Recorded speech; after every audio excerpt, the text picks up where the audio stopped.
On today's Strictly Vikings, we go through the Vikings versus Jaguars recap in let's just say a win is a win. We'll put it at that. We'll take our side eye look around the league, especially in the NFC North. We got some things shaken up a little bit.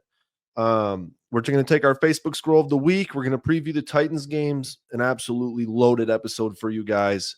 That'll be capped off by our Chat GPT player of the day. Let's get right into it.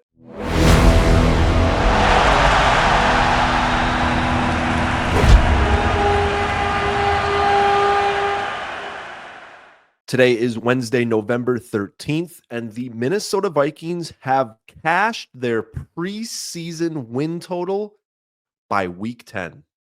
Crazy to think about that. Vegas had us at over under 6.5 wins to start the season. The Vikings have cashed that. And I think if you put it in the grand scheme of things, I don't want to say this season is already a success, but people were expecting this team to finish last in the NFC North, to get a top 5 to top 7 draft pick in the NFL draft. And especially when JJ McCarthy went out, people's expectations for this team were in the basement. And now we're worried about winning games handedly. And again, I'm victim to this. I want the Vikings to win these games handedly. But yet again, when you take a step back and just really look at what this season has been so far, winning 7 games, Vegas said it was a 50-50 bet if the Vikings would win 7 games all season. And yet we're sitting here after week 10 with 7 wins in our back pockets against good teams. But then, like I opened the show with, against the Jaguars team, to where after that game, you say a win is a win. And a win is a win, no matter how you get it done. That it's one in the left column, it's the one in the correct column. So let's recap it here a little bit. First team since 2006 to win a game with 0 touchdowns and 3+ turnovers. Teams had lost 195 straight games. This is a stat that the Vikings would be on the opposite side of.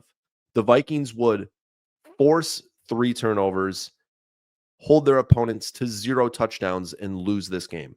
So I'm just happy the Vikings won a game like this, because these are not the games the Vikings win.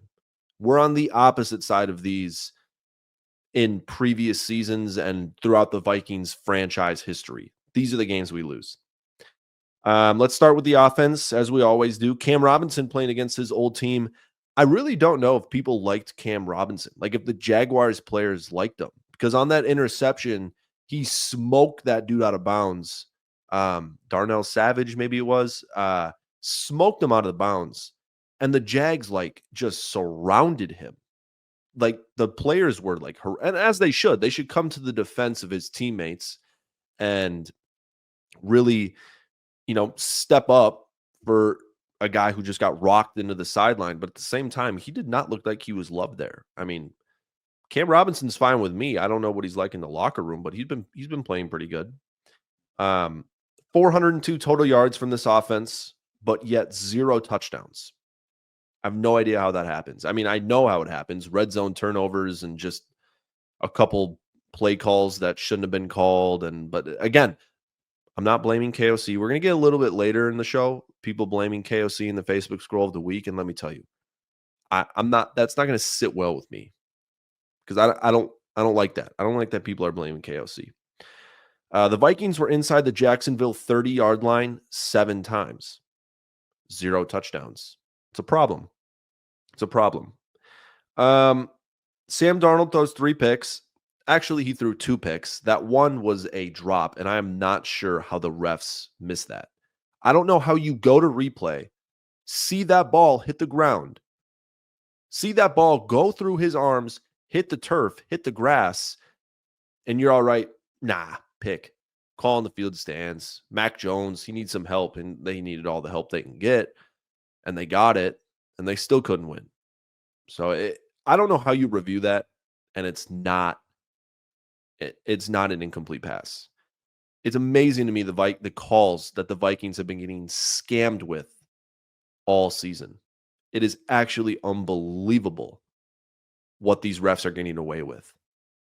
Brutal calls, game-changing calls, and I know the Vikings won, but we're talking game-changing calls, season-altering calls, job-altering calls, and these officials don't nobody holds them accountable, and it's unbelievable to me that they do that. Um, a lot of them were forcing the ball to Justin Jefferson, and usually when you force the ball to Justin Jefferson, good things happen. However, the first one, Justin Jefferson really never had a shot. He was in the 5 yards, so he was getting mugged, which he can be, and it was just not a ball you should have thrown. The second one, the incomplete pass, it was kind of just a miscommunication, honestly, when you look at the all 22. It was more of a Sam Darnold thought Jefferson was going to do this, Jefferson thought Sam Darnold was going to do this, just miscommunication, incomplete pass, interception, whatever the hell you want to call it, on that one. Then the third one was just blatantly bad throw, staring down the wide receiver. Safety knew he was going to go there the entire time. Just a bad throw. Just a bad throw. Sam Darnold's got to clean it up. I have confidence in Kevin O'Connell in feeling this up. But at the same time, it's crazy to me that an offense with Jefferson, Addison, Aaron Jones, TJ Hawkinson, and Kevin O'Connell calling the plays can be handicapped by Sam Darnold. That shows you the true power that Sam Darnold possesses to be able to somehow handicap probably the most dangerous group of weapons in the entire NFL. Maybe not the most, but one of them. Top 5 probably. It's crazy the power of Sam Darnold. It's got some serious strength if you can handicap a group like that. But like I said, I feel like KOC is going to get this. They're going to get it back on the right track. And we're at the point to the Sam Darnold experience, as I like to call it, as people like to call it. I did not come up with that. But we're at the point where he drops back, I hold my breath. I was not that way in the beginning of the season. At the beginning of the season, I was excited to throw the ball. I was excited when he dropped back. Oh, we're going to hit Addison. We're going to hit Jefferson. We're going to hit Speedy Naylor maybe. We're finding him early in the season. But now he drops back and I'm like, "Oh Lord. Here we go." I love when the ball gets to Aaron Jones' hands. I love running the ball. We do a decent job at that. I love getting the ball to Aaron Jones, making some plays happen. He'll turn 3-yard gains into 6-yard gains, and that's huge. And I love that. And I don't hold my breath when that happens. But when Sam Darnold takes that 3-step, 5-step drop, I'm like, "Oh geez, what's going to happen here?" I don't know. And I think this time of the year, after a performance like that, there's no doubt in my mind that JJ McCarthy would be starting right now if he was healthy. And I think that's a pretty obvious statement. I don't think that's something out of the blue. I don't think that's something out of left field. I think that's a legitimate thing. I mean, if you throw 3 interceptions, you should probably be benched unless your name is Jared Goff and you can get away with 5. But I think you need to be benched if you throw 3 interceptions that were pretty bad interceptions. And when you look at the all 22, they're not. They're still bad when you look at the all 22. The interior offensive line has needed work for years, and the front office still refuses to ignore it and just not do anything about it. And I will beat this drum until they do something about it, because the interior offense and defensive line is what's going to hold this team back from doing anything special moving forward. We need to do something about Ed Ingram, Garrett Bradbury. Brandell has been fine, but it's like those guys, any above average or average interior defensive lineman will destroy the Vikings. 40-year-old Eric Armstead was out there destroying the Vikings. It's crazy to me. It's crazy. TJ Hawkinson looked incredible. He deserved a beer during halftime. That dude is getting absolutely lit up every time he caught the ball. Taking blows to the head, blows to the kneecaps, all of it. He was getting lit up, and he definitely deserved a beer at halftime. He probably hopped in the ice bath, gave him a couple cortisone shots. Whatever they do in the NFL, TJ Hawkinson needed all of it at halftime. Dude was getting his bell rung. Respect to him. That's got to be tough, not playing football for, you know, 10 months, 9, 10 months, and you get back and you just play a physical, gruesome game like that in Jacksonville when they're just popping you left and right. Props to him, man. John Parker Romo, MVP of the day, steps in on a day in which special teams could have easily lost you the game with a new long snapper and a new kicker. They won us the game. It's a great sign. They easily could have lost us that game. But the one thing about John Parker Romo, that is not a kicker's name, I feel like. I can't decide if it's not a kicker's name or if it's the perfect kicker's name. John Parker Romo. See, it doesn't sound like a football player. I think that's the reason why. So maybe it is a kicker because kickers are football players, but like not really. But like they are. I don't know. I'm just doing circles right now. Pre-snap penalties need to be kicked up, need to be picked up. It's bad. I mean, it's only 5 yards, but at the same time, it's like when it's 3rd and 3 and then you go back to 3rd and 8, that's bad. It's a way to make things a lot more difficult on yourself. KOC called a great game, 402 yards of total offense. The double reverse of Jalen Naylor on 3rd and 1, I don't like. Let's run the ball there. I think it was on 3rd and 1, right? Let's run the ball there, get the first down, move on with it. But KOC is one of the best play callers in the league, and I don't want to see the slander. Again, we're gonna get to that in a little bit. Most time of possession by any team this season. Most time of possession by, I think, in the Vikings it was either in Vikings franchise history or the last like 20 some years. 42 minutes time of possession, and yet no touchdowns. It's crazy to me. The fact that the Jags were in this game is unbelievable.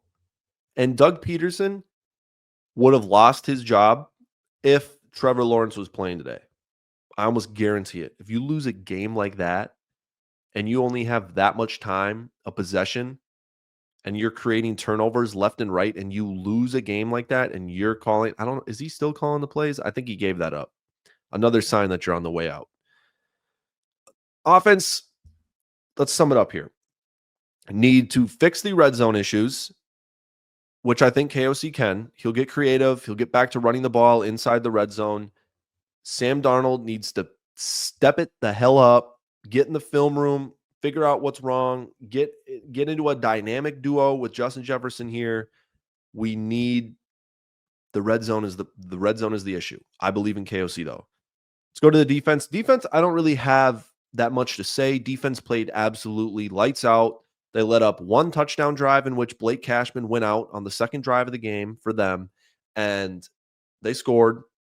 But otherwise, defense played great. I don't really have any issues. They were getting pressure. The Jags O-line stinks, so I would hope so. John Grenard was making some unbelievable plays. Holding a team to 143 total yards. You're going to win a lot of games if you do that. I would like to see, there would have been an insane stat that teams who get less than 150 yards are like 0-700, I feel like. That is an insane stat. And when the offense is turning the ball over and you're able to create turnovers on defense, that's what keeps you in games. The turnovers are what's going to keep bad teams in games, but then reversing it and getting turnovers for yourself is keeping you in the game, and that's what kept the Vikings in the game, giving them short fields, easy setups, especially when your offense is struggling. Blake Cashman, he's been awesome. And the return of him was definitely noticed, and his presence was felt. And I'm so excited that he's back. He's a great, maybe arguably the most important piece of this defense. All Byron Murphy does is intercept passes. I think he's leading the league in intercept. I don't think so. No, he's not. Xavier McKinney, he's probably got more. Up there, though. I think he's up there for corners. He might lead the league in corners for corner interceptions. Or either the Vikings do. Cam Bynum. I think the most underrated play of the day was that celebration, the ray gun celebration. Unbelievable stuff. Cam Bynum, Derek Jeter, tip of the cap to you, brother. That stuff is awesome. Keep it up. Overall thoughts, a win is a win, especially when you get to 7-2. Again, you look at the season, 7-2 is awesome. Unbelievable stuff. I know the Vikings aren't playing the best football right now, but you don't want to be playing your best football right now. You just want to be winning games, figuring out what you need to work on, go from there. All right, let's get into our side. I look around the league. We got some teams to talk about. The Bears. Oh my God, that Hail Mary really messed them up. Like that Hail Mary caused issues in the locker room, issues with the coaching staff. They fired their offensive coordinator. Vets were going into the locker room saying they need to bench Caleb Williams and start Tyson Bagent. The Bears are an absolute mess. And it all starts with the decision of keeping freaking Matt Eberflus as your coach. I'm not complaining at all. I'm not complaining one bit about you keeping Matt Eberflus as your coach. It was an excellent decision for the Minnesota Vikings. I absolutely love it. That was exactly what the Vikings fans were hoping for, and the rest of the NFC and the rest of the NFC North. They were hoping for Matt Eberflus to stay because he stinks. He's a terrible coach. And instead of bringing someone new in that you know will stick around for a couple years with Caleb Williams, at least a couple years, at least 2 to 3 years with a rookie quarterback, now you're going to fire your offensive coordinator, which they already did. They're going to fire their head coach at the end of the season because the Bears don't fire coaches in the middle of the season. They're going to wait till the end of the season to fire Matt Eberflus. Now Caleb Williams has a new offensive coordinator, new head coach. This team needs to find an identity again, and we're starting from square one. It's the worst thing this franchise could have done is keep Matt Eberflus. And I kind of understand the reasoning. The defense was playing better. Maybe you don't want a rookie head coach with a rookie quarterback, but at the same time, man, it's just like, dude, like you could have hired a coach that has experience, so you're not like throwing a bunch of new guys right into the fire. But man, I tell you, that Hail Mary is just a microcosm of like what this season is for the Bears. Just bad vibes all around in the city of Chicago, the franchise, the organization, the owners, just all of it. Just bad vibes. Speaking of bad vibes, Jared Goff throwing 5 interceptions and winning the game is absolutely ridiculous. Terrible coaching job by Bobby Slowick, D'Amico Ryans. You force 5 turnovers. I guess it's not a bad performance by D'Amico Ryans. He got 5 interceptions, but at the same time, you get 5 interceptions and lose? That's more on Bobby Slowick. Come on. The Vikings needed the Lions to lose there. 5 interceptions. And it's like, you're not going to take him out. He's an MVP candidate. And like, Hendon Hooker isn't going to be any better. But at the same time, it's like, dude, 5 interceptions is egregious. Egregious. That's some bad work. Kirko Chains, man, he's not for the clutch. I think he threw a couple interceptions, one for sure on the last drive of the game too, when the Falcons had a chance to go tie or win. Younghoe Koo missed some kicks, but man. And then Kirk Cousins, he threw it short of the sticks on 4th down.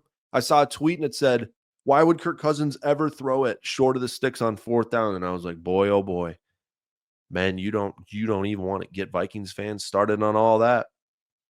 I think the Saints coach tore his ACL after the game too. And he tried to like play it off and like not feel like he was hurt, but he definitely tore his ACL and it was bad. Like he could not put pressure on that leg. And I don't blame him. He doesn't know what winning is like. You're on the Saints, just a terrible team this year. I think it's first year head coach, it's an interim head coach, but like first game as a head coach, he wins. He doesn't know what that's like, what that feeling is like. So go ahead, blow your ACL out.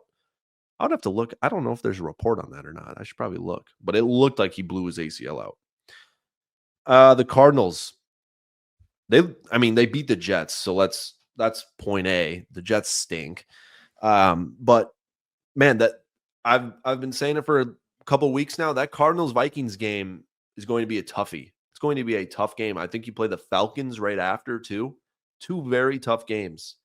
You got the Titans coming up, then you got the Bears, and those are two very, very winnable games. But then Cardinals, Falcons, those are going to be some important games for tiebreakers in the wild card, with the Niners, all that stuff. It's going to be very important games for the wild card and in the NFC.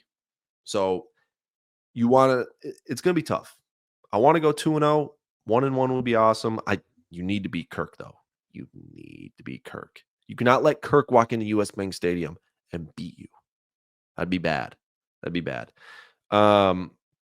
Steelers and Chiefs win tight games. I wish if the Vikings had a little bit of that magic mojo, whatever you want to say, the way Chiefs and Steelers win games, if the Vikings just had an ounce of that in their system, an ounce of that inside the organization, an ounce of that in franchise history, the Vikings would have like 4 Super Bowls under their belt. But the Vikings don't have, there is not one drop in the barrel of that mojo available. Not one freaking drop in the barrel of what the Vikings have needed for years and years and years. And I feel like we've slowly gotten it maybe a little bit in the last, like the 2022 season was a lot of that. But at the same time, it was all just let down at the end of it, to where maybe the Chiefs and Steelers can capitalize on it. And obviously the Chiefs have before winning Super Bowls and the Steelers have before winning Super Bowls. But I feel like the Vikings just don't have this witchcraft that the Chiefs and Steelers have. If the Vikings just had an ounce of it, a teaspoon of it, a tablespoon, whatever you want to say, if they just had a freaking, I don't like the what do you use, the baster, a turkey baster. Thanksgiving's coming up. If you just had a turkey baster of that mojo and you could just sprinkle it on the franchise, sprinkle it on TCO Performance Center, I feel like the Vikings would actually have some Super Bowls. But we just don't have it. And I don't know how to get it, but I want it. Maybe Amazon's got it. Amazon's got everything. Well, I don't know. But I want that really bad for this team. Bengals versus Ravens, instant classic. Thursday night football should never be that good. Arguably, Thursday night is the best night for the NFL because you have the anticipation of it's Friday tomorrow. I have a full weekend ahead of me. If you want to have a beer, have a beer. It's Thursday night, Thursday, NFL's on, almost a weekend. Have a beer. Have a couple, have 2, have 3. Go to work the next day. It's Friday. People are slacking off. Like Thursday night is the best night for football. Because Sunday night football is dope. And I like the way NBC does it. And it's kind of like cozy, homey feeling. You know what I mean? But like Thursday night's got the anticipation of Friday, Saturday, full slate Sunday, especially when your team isn't playing. The only thing that sucks about Thursday night football is when your team is playing. It never feels real. My brother texted me that when the Vikings were playing. It never feels real when your team is playing on Thursday night football. And that is so true. When the Vikings were playing the Rams, that just didn't feel like an actual football game. And it wasn't, because the refs were absolutely selling and just ruining the shit out of it. But Thursday night's the best night, in my opinion. And when you get a good Thursday night game, because Thursday night football was crap, white dog shit, like Step Brothers for years and years and years and years. But now they're sprinkling in some good games, which I like.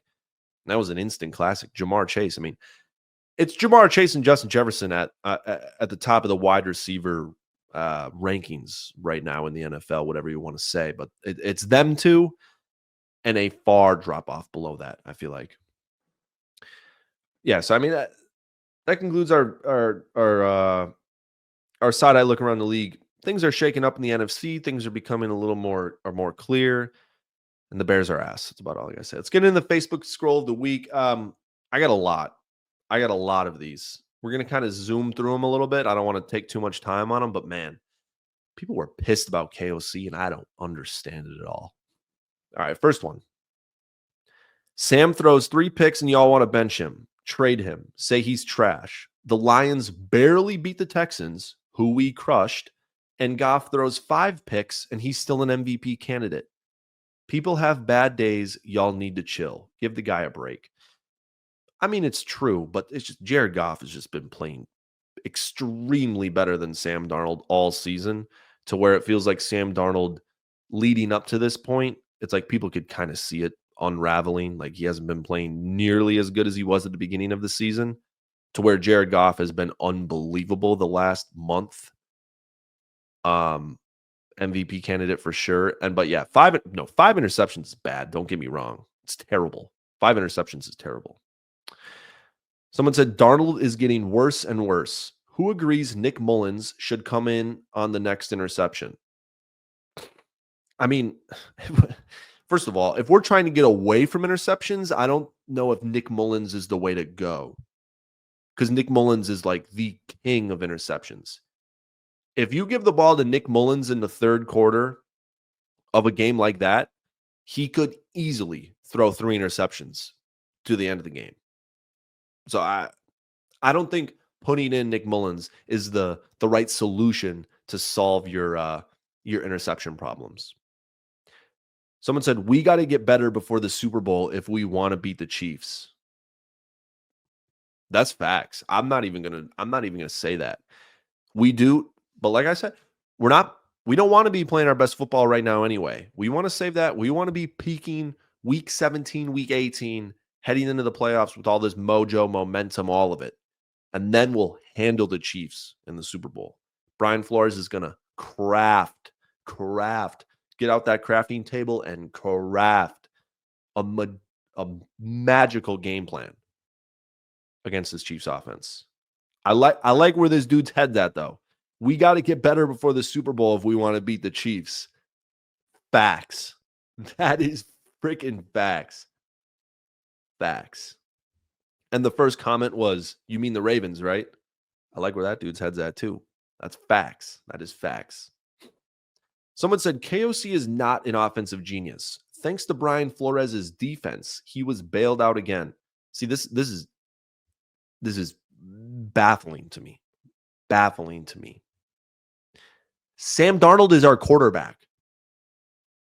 Sam Darnold is our quarterback. And the reason people are shitting on KOC, look at the way KOC had Sam Darnold playing at the beginning of the season. And now people have it so ass backwards that they think Sam Darnold is this elite quarterback, and it's KOC's problem on why this offense isn't succeeding in the red zone. Wake up and smell the roses, buddy. It's the first round bust that hasn't been good in 6 seasons. It's his 7th year, and it's his best season by far. By far. Wake up and smell the roses. KOC is not the issue. It is 1,000% Sam Darnold. It's Sam Darnold. Like, remove yourself from this season. Sam Darnold is our quarterback. Sam Darnold. Don't blame the offensive genius Kevin O'Connell for Sam Darnold making Sam Darnold mistakes. You get that? All right. Need a new offensive coordinator. Too predictable on offense. Jones/Jefferson, sprinkle in Oliver sometimes. I mean, what's wrong with that game plan? Give the ball to Aaron Jones, give the ball to Justin Jefferson, sprinkle in Josh Oliver, who's been playing great. What's wrong with that? And the offensive coordinator isn't calling the plays, so that's how I know you don't know ball. KOC's calling the plays. That's how I know you don't know ball. I've never seen a Vikings game this depressing. Thanks to the defense and the kicker, this wasn't a major disaster. True. There's been a lot more depressing games than this one, brother. Any playoff game we've lost, way more depressing than a Week 10 game against the Jags. Let's not get lost here. Vikes, 3 interceptions win. Lions, 5 interceptions win. Bears, 0 interceptions didn't. The Bears didn't read the memo about interceptions. Facts. That is 1,000% facts. Throwing interceptions is winning in today's league. I think if you look at like the top of the statistics on who's leading the league in interceptions, it's like the best quarterbacks in the entire league. Like I know Mahomes is up there. Hurts was up there at the start of the year. Josh Allen was up there at the start of the. No, actually, no. Josh Allen was not at all. But it was other good quarterbacks. Like interceptions are in. I think they're in. Someone said we were spoiled by Kirk. I wouldn't say we were spoiled. I mean, I get what this person's trying to say. Like I think we took him for granted. I don't know if we were spoiled by Kirk Cousins. I don't know if you could ever be spoiled by having Kirk Cousins as your quarterback, but I think we took him for granted. Jared Goff with 5 picks. That's it. He's not good. Horrible quarterback. Take him out. LOL. See the irony? I do see the irony. Moving on. Another buy low opportunity. Trade for Super Bowl winner Goff. Now, this is how I know you don't know ball. Jared Goff ain't a Super Bowl winner, dog. That would be Matthew Stafford who won it with the Rams. And yeah, Jared Goff would be nice, but like, come on, bro. KOC. Fire the OC. Again, the offensive coordinator isn't calling the plays, brother. He's putting the stuff together like throughout the week with Kevin O'Connell. I hope you guys know that. Did you notice how Jefferson didn't try to tackle those guys that intercepted the passes intended for him? That third one, he ran the opposite way. Dog, if I don't want the last thing the Vikings need right now is Justin Jefferson getting hurt, attempting to tackle a terrible, terrible throw from Sam Darnold. We do not need Justin Jefferson out multiple weeks because he's trying to save a couple yards on a ball that Sam Darnold never even should have thrown. Let's get that straight. Welcome back to reality. Even if we win this game, that's 2 weeks in a row we struggle against bottom tier teams. Nick Mullins, save us. I don't know why everyone thinks Nick Mullins is going to step in and turn into freaking Aaron Rodgers and Brett Favre and all these. Like Nick Mullins is Nick Mullins. Nick Mullins is a backup quarterback for a reason. Nick Mullins wasn't the starter for this upcoming season for a reason. It's Nick Mullins. People are acting like we got Tom Brady on the bench waiting for freaking Sam Darnold to get hurt. Come on now, people. Darnold was an utter embarrassment today. Why can't we get a really good quarterback like Jared Goff? And this was definitely posted before the Lions game. I just thought it was hilarious because it's like I was scrolling through Facebook, like getting this stuff ready.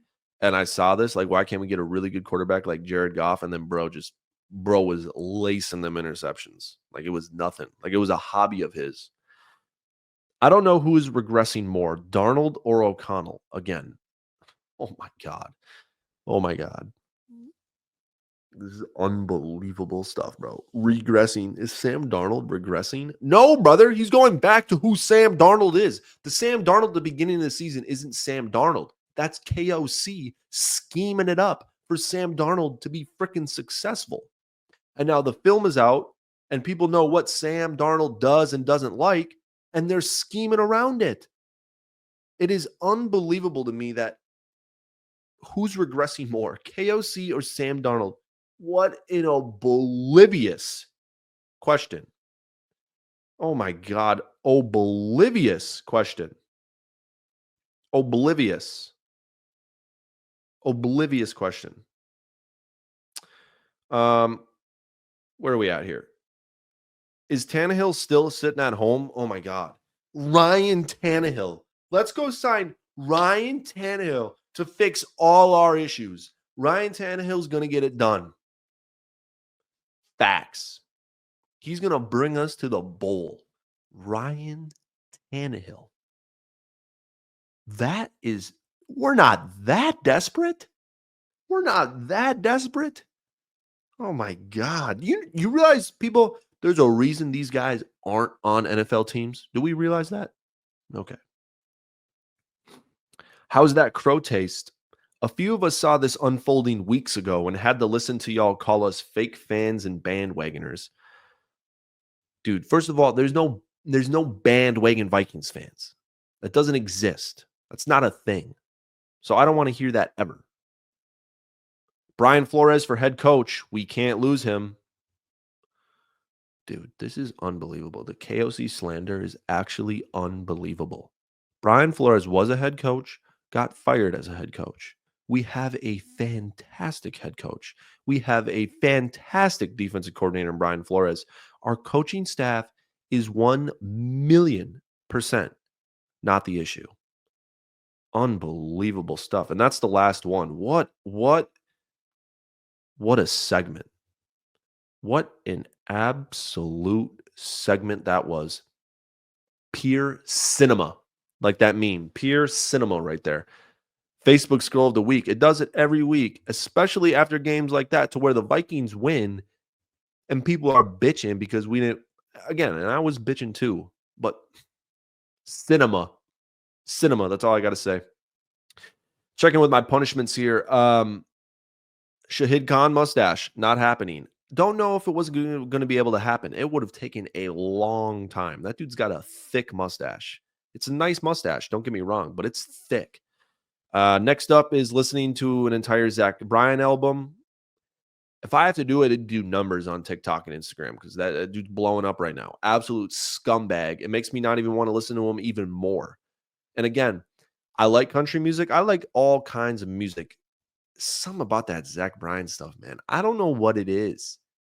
It's like folk music. Like, I don't know, dude. Just not my vibe at all. Like at all. Let's get it. Vikings versus Titans preview. I don't got much. Will Levis is going to be an absolute hell against this Brian Flores defense. If we got veterans and CJ Stroud and Jared Goff struggling against these, I guess Jared Goff didn't struggle that bad, but if we got guys other than Will Levis who are better than Will Levis struggling, Will Levis is going to have one hell of a day. That might be rough. It might be an ugly watch for that Titans offense. Excuse me. Can this offense put together 2 quarters, let alone a game? I want to see them put together 2 consecutive quarters of fantastic offense. I want points on Titans defense is all right, decent, mid. It's like right around the middle of the league in about every stat. I was looking it up earlier. And I think it will be important to just get some momentum, preferably like give me 13 points in the first half, give me 21 or 24 in the second. Like let's pour it on. Let's get the points, let's get these drives. Let's get it all going. I mean, I just want 2 quarters. I'm not asking for a whole game. I want 2 quarters. It's going to be I think the Vikings will win. I don't think this Titans offense is going to be able to do anything at all. So I think we'll walk into Nash Vegas, leave with a win, and we'll take it from there. We'll be 8-2 going into a big game against the Bears. All right. I appreciate you guys listening. I felt like that was a fantastic episode of this show. One of the better ones for sure. I appreciate the support from everybody. Again, if you listen, DM me, Strictly Leighton on Instagram. I answer all DMs unless they're crap. Unless you're like asking for something or they're just BS. Like I don't answer. But if you like say something genuine or you just say, well, what's up? Listen to the show. I will answer 100%. All right. ChatGPT Vikings player of the day. Name the most random Vikings player you can think of for ChatGPT. I'm going to go with, I feel like it's going to be an older one. I'm going to go with, they've been doing some obvious ones lately. I'm going to do Sidney Rice. Why not? ChatGPT says, how about Demetrius Underwood? You got to be kidding me. He was a defensive lineman drafted by the Minnesota Vikings in 1999. Underwood's career was very short-lived, and he is perhaps most famous for abruptly leaving the team during his rookie season due to personal issues. Definitely one of the more random and forgotten names in Vikings history. Yeah, no shit. Dude was on the team for like 2 months. That's before my time, brother. I would have never got that in a million years. Appreciate you guys tuning in. Skull Vikes, they're gonna get a dub against the Titans. 8-2 coming up. Appreciate you guys.